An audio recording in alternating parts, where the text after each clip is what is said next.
I'll show you how you can enable TPM 2.0 on Windows 10 and or Windows 11. Now from the Windows 10 or Windows 11 here, you want to go to the search bar down here and you want to find settings. Just type that in. Settings, just like this. Now on settings, you want to go from home here. From home, you want to go to system. Now on system, you want to scroll down until you find recovery. Now on recovery, you can see there's advanced startup here. Just click on this button to restart now. Now once you restart now, you'll put into a blue screen like this. Now on here, choose an option, pick on troubleshoot.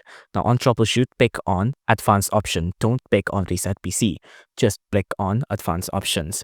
Now on advanced option, you want to click on UEFI firmware settings. Now on the UEFI firmware settings, you'll be put into your BIOS here, right? Now on your BIOS, you want to go to security. Now on security, you can see this is what it would look like, TPM 2.0. Make sure all of it is on. So you can see, select whether or not the trusted platform module TPM is visible to the OS. Make that to be on. And then that's it. You're done.